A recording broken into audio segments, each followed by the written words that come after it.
નમસ્તે વિદ્યાર્થી મિત્રો, હું જિગ્નેશ વાઘેલા.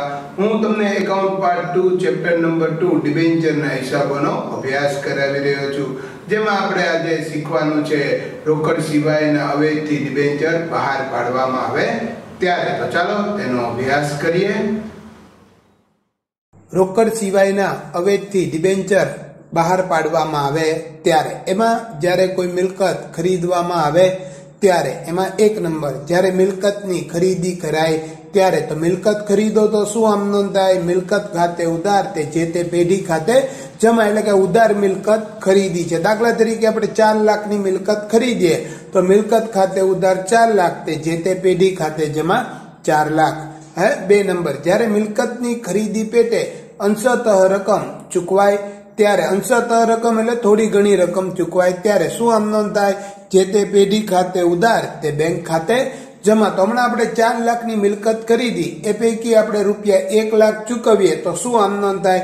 જે તે પેઢી ખાતે ઉધાર 1 લાખ તે બેંક ખાતે જમા 1 લાખ.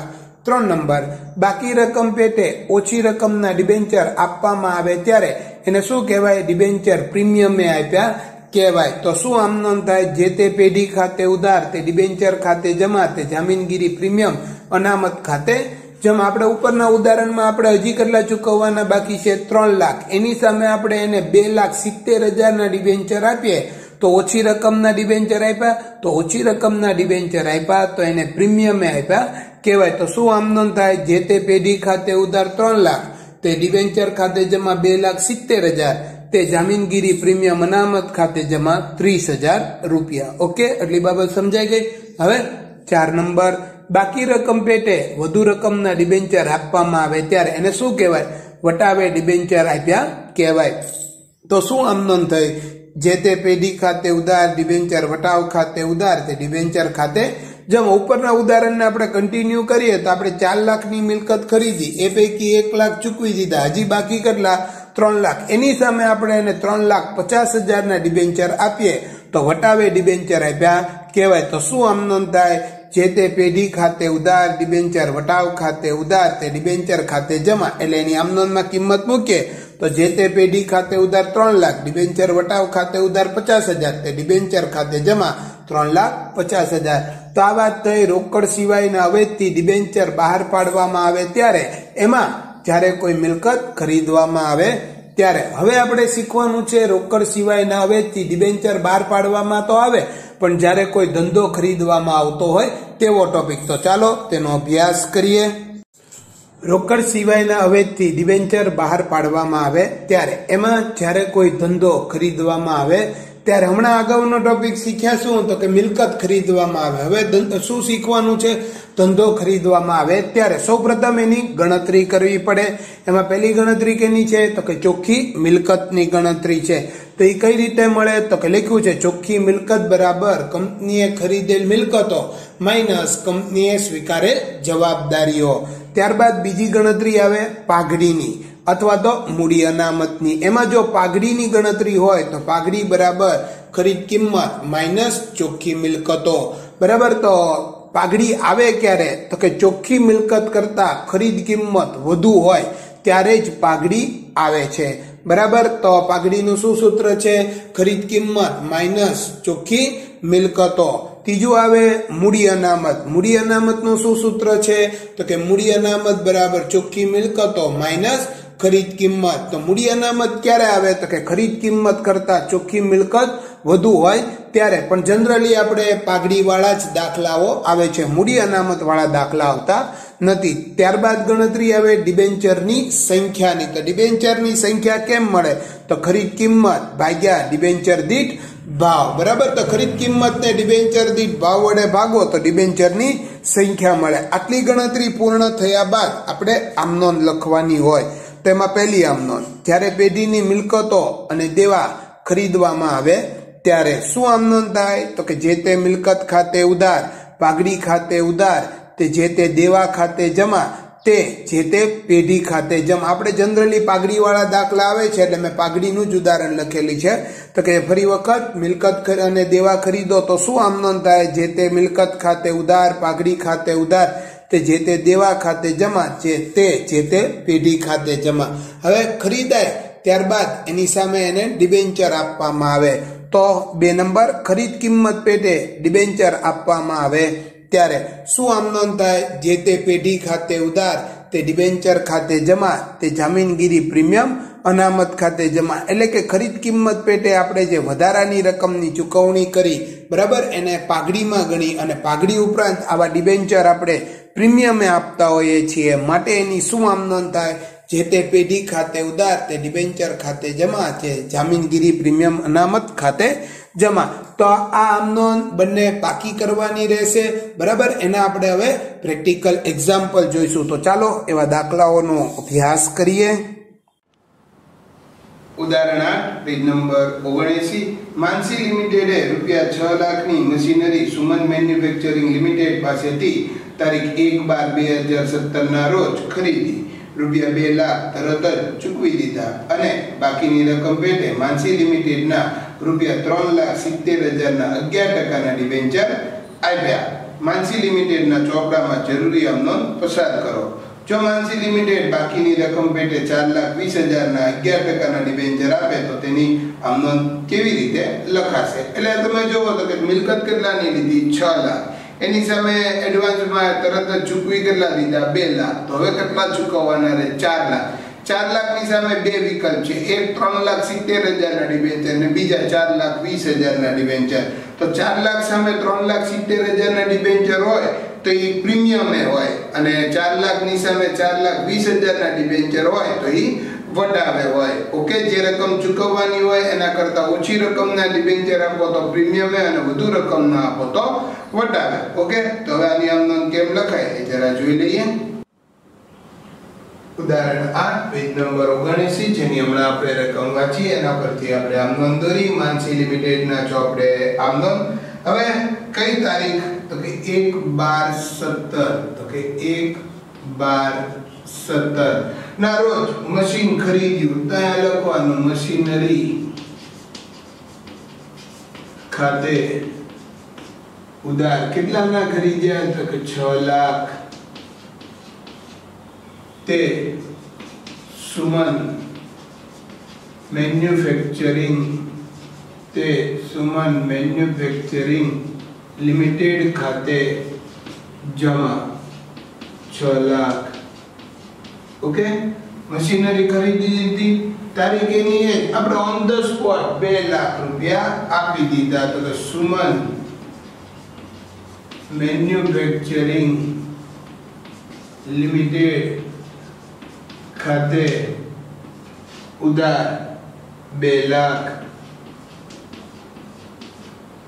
તે બેંક ખાતે જમા 2 લાખ. હવે શું કીધું? તો કે બાકી રકમ પેટે રૂપિયા 3,70,000 ના 11% ના ડિબેન્ચર આપ્યા. તો એના માટે આપણે અહીંયા લખીશું એ બાકી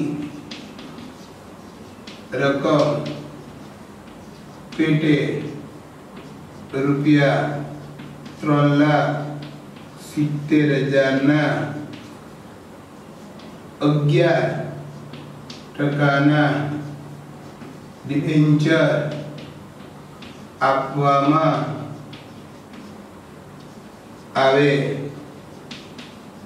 ત્યારે ડિબેન્ચર આપવામાં આવે ત્યારે બાકી રકમ પેટે રૂપિયા 3,70,000.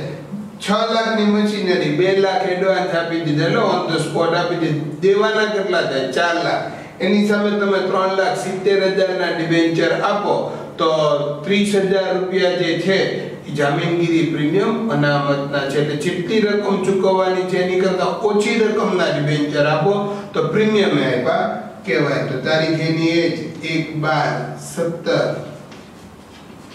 સુમન મેન્યુફેક્ચરિંગ લિમિટેડ ખાતે ઉધાર 6 લાખમાં 2 લાખ આપી દીધા. બાકી કેટલા રહ્યા? 4 લાખ.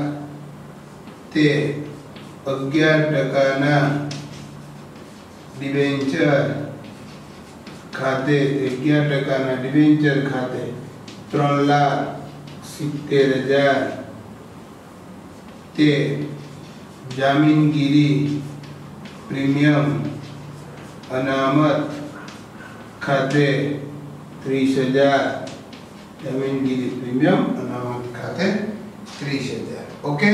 હવે બી બાકી રકમ પેટે રૂપિયા 4,20,000 ના 11% ના ડિબેન્ચર આપવામાં 11% ના ડિબેન્ચર આપવામાં આવે ત્યારે 11% ના ડિબેન્ચર આપવામાં આવે ત્યારે ચૂકવવાના જ કેટલા 4 લાખ એની સામે ડિબેન્ચર કેટલા ના આપો 4,20,000 તો કેવી રીતે આપ્યા કહેવાય વટાવે 12 પાડ્યા એવા તો તારીખની એજ સુમન મેન્યુફેક્ચરિંગ લિમિટેડ ખાતે ઉધાર 4 લાખ ડિબેન્ચર વટાવ ખાતે ઉધાર 20,000 તે 11% ના ડિબેન્ચર ખાતે જમા 4,20,000 4,20,000. ઓકે. તો આ બાબત સમજાઈ ગઈ. પહેલા મશીનરી ખરીદી મશીનરી પેટે જે રકમ ચૂકવી છે ત્યારબાદ બાકી રહેતી રકમ પૈકી જે ડિબેન્ચર આપવામાં આવ્યા છે જે યાદ રાખવાનું કે જો જે રકમ ચૂકવવાની હોય એના કરતા ઓછી રકમના ડિબેન્ચર આપો તો પ્રીમિયમ અને વધુ રકમના ડિબેન્ચર આપો તો વટાવે. ઓકે. તો આ દાખલો સમજાઈ ગયો. હવે આ વાત નેક્સ્ટ એક્ઝામ્પલમાં આપણે આગળ વધીએ. દાખલા નંબર 11 પેજ નંબર 113. આદિનાથ લિમિટેડે રૂપિયા 18,000 ની મશીનરી શિખર મશીનરી લિમિટેડ પાસેથી તારીખ 10/9/2017 ના રોજ ખરીદી રૂપિયા 3 લાખ તરત જ ચૂકવી દીધા અને બાકીની રકમ પેટે આદિનાથ લિમિટેડના રૂપિયા 15,80,000 ના 9% ના ડિબેન્ચર આપ્યા. આદિનાથ લિમિટેડના ચોપડે જરૂરી નોંધ પસાર કરો. જો આદિનાથ લિમિટેડ બાકીની રકમ પેટે રૂપિયા 14,10,000 ના 9% ના ડિબેન્ચર આપે તો તેની આમનોંધ કેવી રીતે લખાશે? તો મશીનરી કેટલાની લીધી 18 લાખ એ પૈકી એડવાન્સ રકમ કેટલી આપી 3 લાખ તો દેવાના કેટલા થાય 15 લાખ 15 લાખ સામે તમે એક પદ્ધતિમાં જો તો કે 15,80,000 ના ડિબેન્ચર આપે ચૂકવવા કરતા વધારે રકમના ડિબેન્ચર આપો તો વટાવે અને બીજામાં કીધું 14,10,000 ના ડિબેન્ચર આપો ચૂકવવાના કેટલા 15 લાખ એની સામે ડિબેન્ચર કેટલા ના આપ્યા 14,10,000 તો જે કિંમત છે એના કરતા પણ ઓછી રકમ ચૂકવો કે એટલી રકમના ડિબેન્ચર આપો ઓછી રકમના તો એને પ્રીમિયમ આપ્યા કહેવાય. ઓકે. તો આ બાબત સમજાય કે આગળ ગણ્યો એની જેવો જ છે તો ચાલો એની આમ નોંધ દોરી દાખલો કેમ ગણાય એ જરા જોઈ લઈએ. દાખલા નંબર 11 પેજ નંબર 113 જેની હમણાં રકમ વાંચી એના પરથી આમ નોંધ દોરી રાખી અને હેડિંગ બાંધ્યું આદિનાથ લિમિટેડના ચોપડે આમ નોંધ. હવે યંત્ર ક્યારે ખરીદવામાં આવ્યું એટલે કે મશીનરી ક્યારે ખરીદી તો કે 10/9/17 તો મશીનરી ખરીદો તો મશીનરી ખાતે ઉધાર મશીનરી કેટલાની ખરીદી તો 18 લાખ તો મશીનરી ખાતે ઉધાર 18 લાખ તે કોની પાસેથી ખરીદી તો કે શિખર મશીનરી તે શિખર મશીનરી લિમિટેડ ખાતે તે શિખર મશીનરી લિમિટેડ ખાતે કેટલા 18 લાખ. હવે આ મશીનરી પેટે એડવાન્સ કેટલા આપી દીધા એટલે કે ઓન ધ સ્પોટ કેટલા આપી દીધા 3 લાખ તો શિખર મશીનરી લિમિટેડ ખાતે ઉધાર 3 લાખ તે બેંક ખાતે જમા 3 લાખ હવે એવું કીધું બાકી રકમ પેટે ₹15,80,000 ના ડિબેન્ચર આપવામાં આવ્યા તો એ બાકી રકમ પેટે ₹15,80,000 ના ડિબેન્ચર આપવામાં આવે ત્યારે ઓકે એવું લખી શકાય બાકી રકમ પેટે ₹15,80,000 ના 9% ના ડિબેન્ચર આપવામાં આવે ત્યારે કારણ કે રકમમાં 9% આપ્યો તારીખ એની એજ શું લખીશું તો કે શિખર મશીનરી લિમિટેડ ખાતે ઉધાર કેટલા માંગે તો કે 15 લાખ 15 લાખની સામે 15,80,000 ના ડિબેન્ચર આપો તો વટાવે આપ્યા કહેવાય ડિબેન્ચર વટાવ ખાતે ઉધાર 80,000 તે 9% ના ડિબેન્ચર ખાતે જમા કેટલા તો 15,80,000 તે 9% ના ડિબેન્ચર ખાતે જમા 15,80,000 હવે બી બાકી રકમ પેટે રૂપિયા કેટલાના કીધા તો કે 14,10,000 રૂપિયા 14,10,000 ના 9% ના એ લખી દો ના 9% ના ડિબેન્ચર આપવામાં આવે ત્યારે ડિબેન્ચર આપવામાં આવે ત્યારે તો હવે દેવાના જ કેટલા 15 લાખ 18 લાખમાં 3 લાખ આપી દીધા 15 લાખ એની સામે તમે 14,10,000 ના ડિબેન્ચર આપો તો એને પ્રીમિયમ આપ્યા કહેવાય તો તારીખ એની એજ શિખર મશીનરી લિમિટેડ ખાતે ઉધાર શિખર મશીનરી લિમિટેડ ખાતે ઉધાર 15 લાખ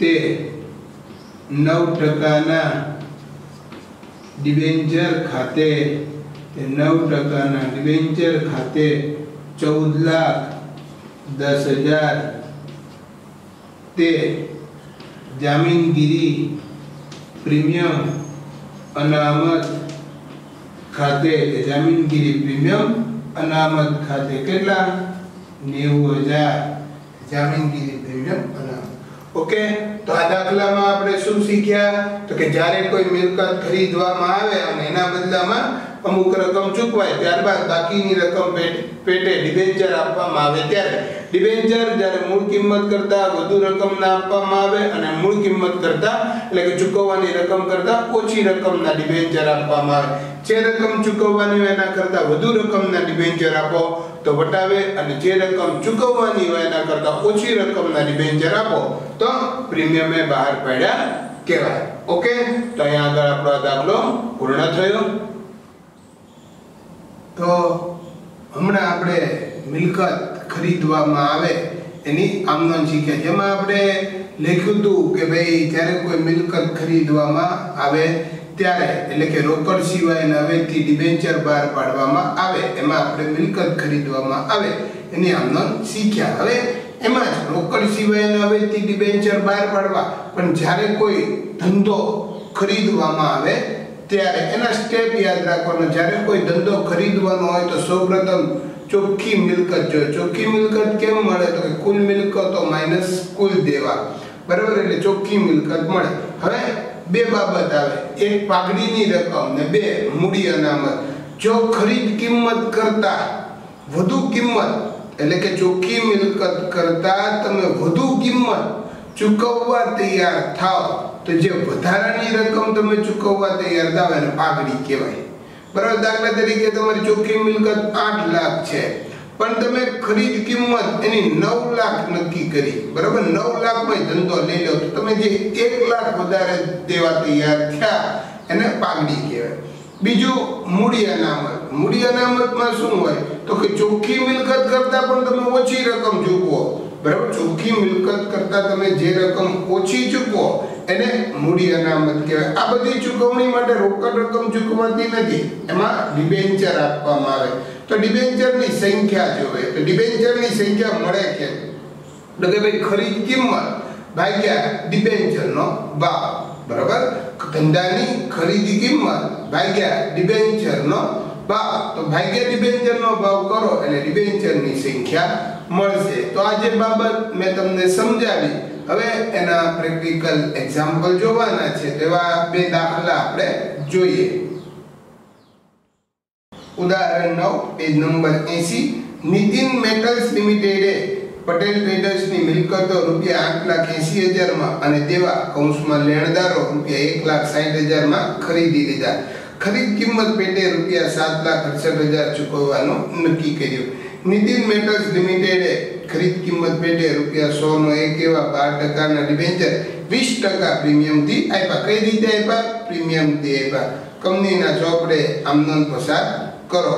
તો સૌપ્રથમ એની ખરીદ કિંમત જે આપી છે, બરાબર, એના આધારે આપણે પાઘડી ચૂકવીએ છીએ કે મૂડી અનામત છે એ જોશું, અને ત્યારબાદ ડિબેન્ચરની સંખ્યા ગણીશું અને ત્યારબાદ આપણે આમ નોંધ લખીશું. તો સૌપ્રથમ આપણે એની ગણતરી કરવી પડશે. તો ચાલો તે ગણતરી કરીએ. ઉદાહરણ 9 પેજ નંબર 80 જેની હમણાં રકમ વાંચી. તો સૌપ્રથમ પહેલું સ્ટેપ શું છે તો કે ચોખ્ખી મિલકતોની ગણતરી. તો આપણે એક નંબર લખીશું, ચોખ્ખી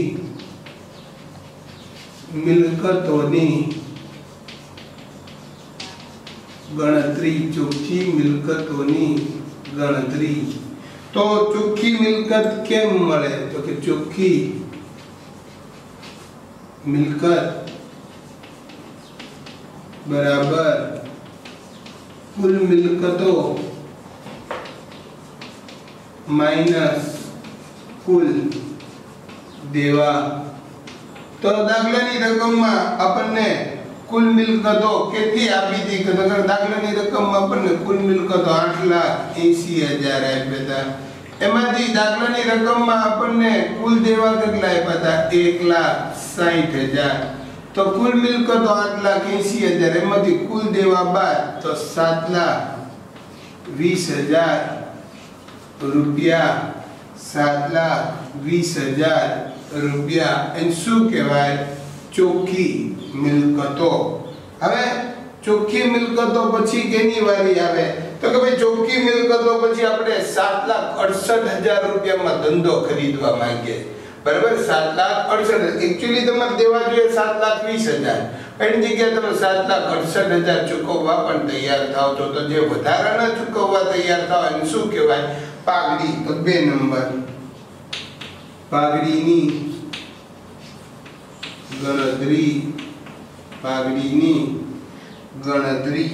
તો નીચે પાઘડી બરાબર ખરીદ કિંમત. ખરીદ કિંમત માઈનસ ચોખ્ખી મિલકતો. ખરીદ કિંમત માઈનસ ચોખ્ખી મિલકતો. ખરીદ કિંમત કેટલી આપી તો કે રકમમાં 7,68,000 માઈનસ ચોખ્ખી મિલકતો કેટલી આવી? 7,20,000. તો 7,68 માંથી 7,20,000 બાદ કેટલું આવ્યું? 48,000 રૂપિયા. આ 48,000 રૂપિયાને શું કહેશું? પાઘડી. શું કહેશું? પાઘડી. એટલે કે ચોખ્ખી મિલકત કરતા પણ વધુ રકમ તમે ચૂકવવા તૈયાર થયા, જે વધારાની રકમ ચૂકવવા તૈયાર થયા એને શું કહેવાય? પાઘડી. હવે કેની ગણતરી આવશે તો કે ડિબેન્ચર સંખ્યાની વાત આવે. તો 3 નંબર ડિબેન્ચરની સંખ્યાની ગણતરી. ડિબેન્ચરની સંખ્યાની ગણતરી. તો નીચે ડિબેન્ચરની સંખ્યા બરાબર ખરીદ કિંમત છેદમાં ભાવ। ખરીદ કિંમત ધંધાની કેટલી તો કે 7,68,000 ભાગ્યા ભાવ 100 નો ડિબેન્ચર 20% પ્રીમિયમ એટલે 120। 7,68,000 ભાગ્યા 120 કરો એટલે 6,400 ડિબેન્ચર 6,400 ડિબેન્ચર। ઓકે તો કેટલા ડિબેન્ચર તો કે 6,400। તો ત્રણ સ્ટેપ, સૌપ્રથમ ચોખ્ખી મિલકતો, ત્યારબાદ પાઘડી અથવા મૂડી અનામત અને ત્યારબાદ ડિબેન્ચરની સંખ્યા। મૂડી અનામત ક્યારે આવે તો કે ચોખ્ખી મિલકત કરતા પણ ઓછી રકમના ચૂકવો ત્યારે, બરાબર છે। આગળ તો આ થઈ ગણતરી। હવે એને આમ લખીએ તો ગણતરી કરી એના પરથી આમ દોરી રાખી તો સૌપ્રથમ આપણે ધંધો ખરીદીએ છીએ એની આમ નોંધ, તો સૌપ્રથમ મિલકતો લીધી તો મિલકતો ખાતે ઉધાર લખો, મિલકતો ખાતે ઉધાર કેટલાની ખરીદી 8,80,000। સાથે સાથે તમે શું ખરીદી તો કે પાઘડી, તો કે પાઘડી ખાતે ઉધાર કેટલા રૂપિયા પાઘડીના તો કે પાઘડીના 48,000 રૂપિયા। પાઘડી ખાતે ઉધાર 48,000 તે પરચુરણ દેવા અથવા તો જવાબદારી ખાતે જમા, તે પરચુરણ દેવા ખાતે જમા કેટલા 1,60,000 તે પટેલ ટ્રેડર્સ, તે પટેલ ટ્રેડર્સ ખાતે જમા કેટલા રકમ ચૂકવવા તૈયાર થઈ ગયા આપણે 7,68,000। કેટલા રૂપિયા ચૂકવવા તૈયાર થઈ ગયા 7,68,000। તો બાબત જેમાં લખવું હોય તો લખાય પટેલ ટ્રેડર્સની મિલકતો અને દેવા ખરીદ્યા તે, વ્યવહાર પૂર્ણ, લીટો માર દેવાનો।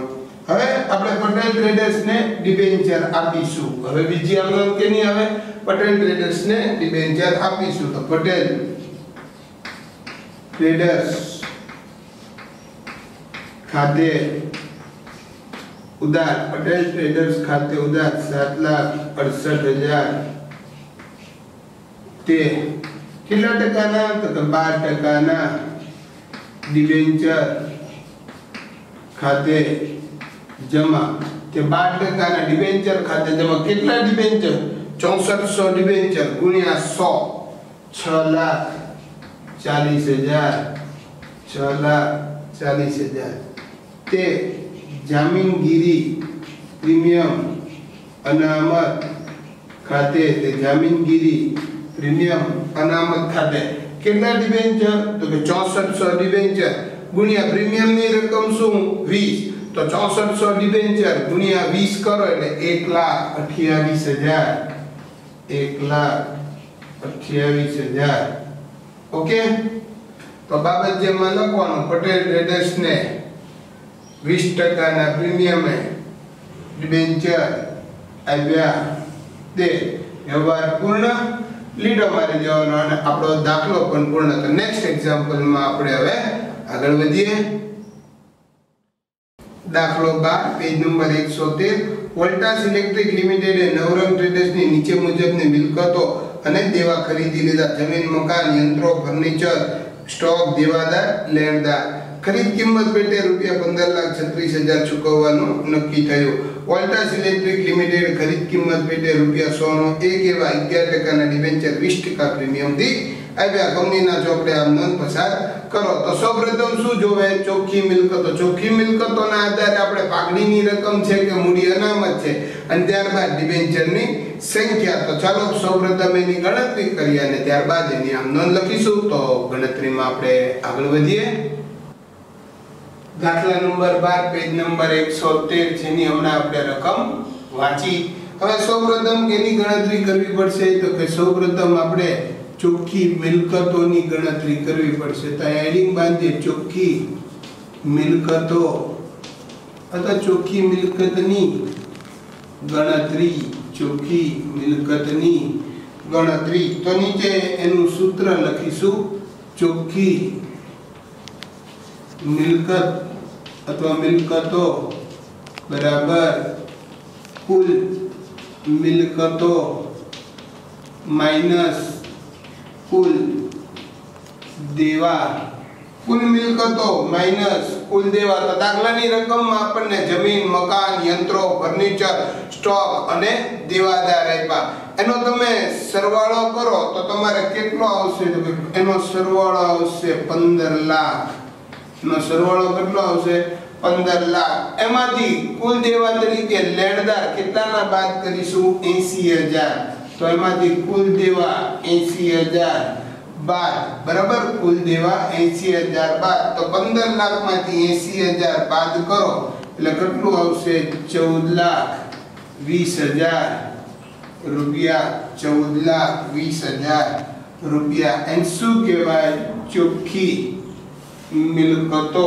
એને શું કહેવાય? ચોખ્ખી મિલકતો. હવે આપણે 14,20,000 માં ધંધો લેવો જોઈએ, પણ એની સામે તમે 15,36,000 ચૂકવવા તૈયાર થયા. 15,36,000 ચૂકવવા તમે જે તૈયાર થયા એ વધારાના તમે ચૂકવવા તૈયાર થયા. વધારાના તમે 1,16,000 જે ચૂકવવા તૈયાર થયા એને શું કહેવાય? પાઘડી. તો પાઘડીની ગણતરી કરવી પડશે. તો 2 નંબર પાઘડીની ગણતરી. પાઘડીની ગણતરી.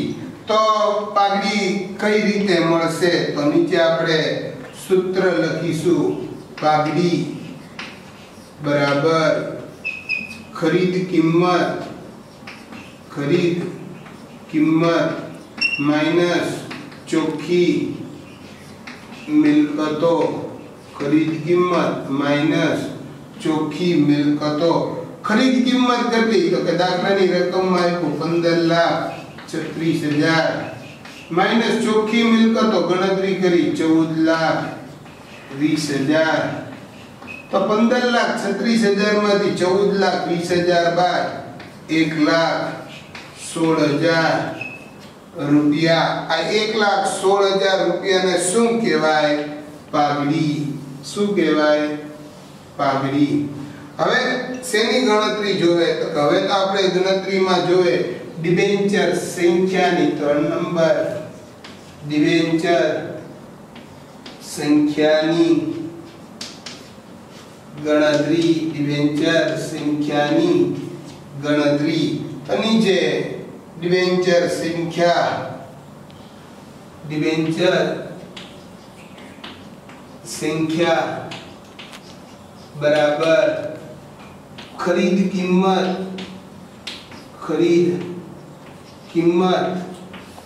ભાગ્યા ભાવ.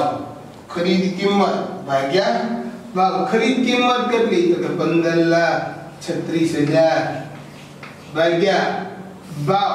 તો કે દાખલાની રકમમાં 100 નો ડિબેન્ચર 20% પ્રીમિયમે કીધું એટલે 120 રૂપિયા. 120 રૂપિયા. તો 15,36,000 ભાગ્યા 120 રૂપિયા કરો તો કેટલું આવ્યું? તો કે 12,800 ડિબેન્ચર. 12,800 ડિબેન્ચર. તો આપણે કેટલા ડિબેન્ચર આપશું? 12,800. અહીંયા આગળ મેં ગણતરી ટૂંકી કરી દીધી. આપણી પૂર્ણ થઈ ગઈ. અહીંયા આગળ આપણે ગણતરી ટૂંકી કરી. જમીન, મકાન, યંત્રો, સ્ટોક, દેવાદાર એવું ન લખ્યું, પણ રકમમાંથી જોઈને એનો સરવાળો કર્યો એટલે 15 લાખ. કુલ દેવા એટલે લેણદાર. બરાબર. એટલે આપણે થોડી ગણતરી ટૂંકી થાય એવું કર્યું. તો આ થઈ ગણતરી. હવે એની આમનોંધમાં આપણે આગળ વધીએ.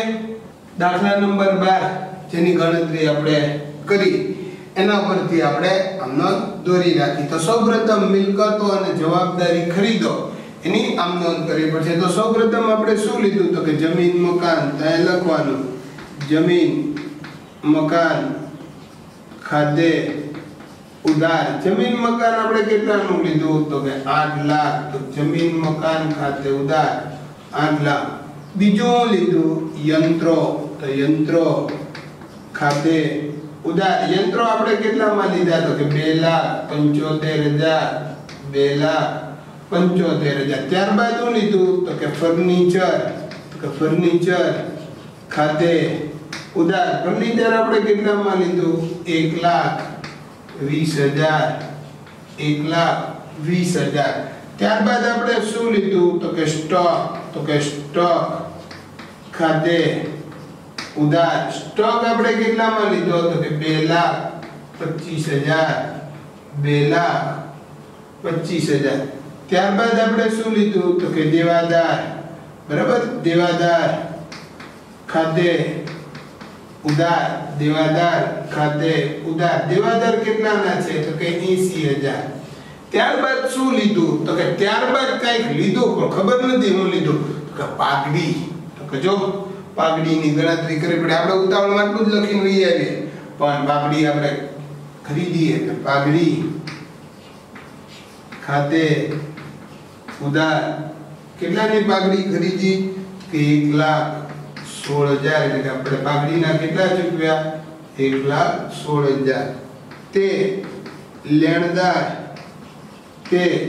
લેણદાર ખાતે જમા કેટલાના છે લેણદારો તો કે 80,000 તે કોનો ધંધો ખરીદ્યો નવરંગ ટ્રેડર્સ તે નવરંગ ટ્રેડર્સ ખાતે જમા 15,36,000 નવરંગ ટ્રેડર્સ ખાતે જમા 15,36,000 બાબત જે નવરંગ ટ્રેડર્સ ની મિલકતો અને દેવા ખરીદ્યા તે વ્યવહાર પૂર્ણ લીટો માર દેવાનો હવે એના બદલામાં એને આપણે શું આપીએ છીએ ડિબેન્ચર તો નવરંગ ટ્રેડર્સ ખાતે ઉધાર 15,36,000 તે 11% ડિબેન્ચર ખાતે જમા આપણે કેટલા ડિબેન્ચર બહાર આવ્યા તો 12,800 ડિબેન્ચર આવ્યા તો 12,800 ગુણ્યા 100